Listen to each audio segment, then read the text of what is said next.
Friend of mine from home, never finished school. He's about 55, 56, so we're not into the teen cohorts or late 20. And he calls me up. I don't think he's read a book in 6 years. And he says, I've been watching this Peterson fellow. And you know, I can't reproduce what he was saying. It was just that he found such comfort. Yeah. And he found such support. And my thought when I was hearing this, it was some way to relay it to you in all the ping pong back and forth that you're going to. Yeah. These voices are saying something. You're doing something really fine for people that I could never project would be receiving the message. It's very, this is also something that's been very difficult to both understand and I would say in a strange way to tolerate, because I've become opened up to the trouble that people have in a way that far exceeds even what I experienced as a clinical psychologist. Yeah. You know, last year, my wife and I went to 160 cities. Yeah, it was, well, we figured we better make hay while the sun shines. So you're a stronger man than I. You know, you get caught up in the wave of events, you know, and the adrenaline self-supplies. Yeah, well, and it was exciting and worthwhile, and the demand was there, you know, and yes. I enjoy lecturing, and I used the opportunity. I delivered a different lecture every night, and I used the opportunity to think, you know, and to communicate, which of course is what and in a psychologically, in a manner that I believed would be psychologically helpful. But it was also, I think, and I don't know exactly what the cumulative effect has been on me. But I had no idea the degree to which people were dying for a word of encouragement. So many people want, that's what my friend was about. I'm speaking back to you now on the same thing. I know what he was saying.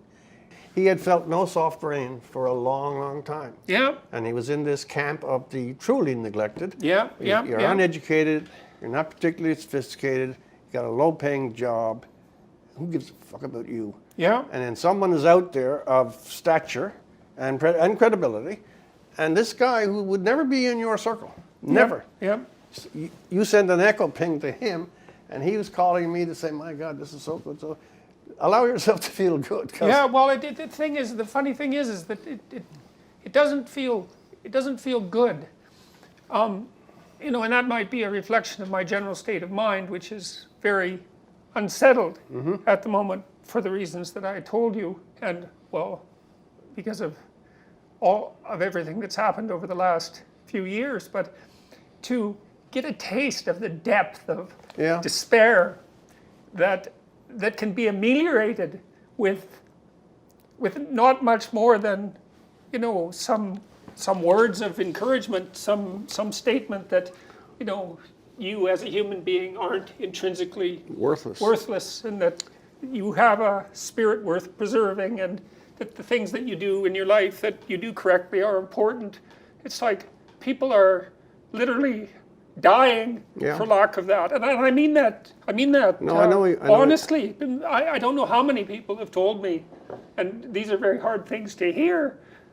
It's been hundreds of people, because I meet people after each of my lectures, you know, who've told me that they are still alive because they watched my lectures or because they read my book, and then they usually have a good story to tell, you know, about what sort of hell they happened to be in 6 months earlier and what they did to pull themselves out and how that's brought their family back together or helped them advance in their career or got them out of bed or stopped them from using heroin or being alcoholic. Or jumping off of, Yeah, well, and you know, all of that is, Is it something that you, at some point, have at least to shield against? No. No? No. No. Well, and I'm in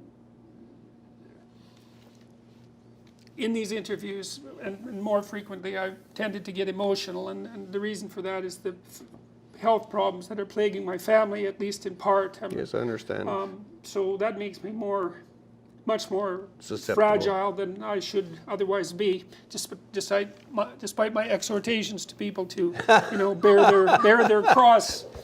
My friend, Uphill. I'm a cross for you to bear. Listen, I thank you greatly for your courtesy, because you obviously didn't have to do this, and I really do admire what you're doing. And I will say on behalf of the people who will never meet you, that you are a very fine person. Thank you. And thank you very much for the support that you've shown me over the last few years. It was much appreciated. I would do it 20 times. Well, I appreciate that very much. It was a pleasure to meet you and to speak with you. Pleasure to meet you, sir, I tell you that.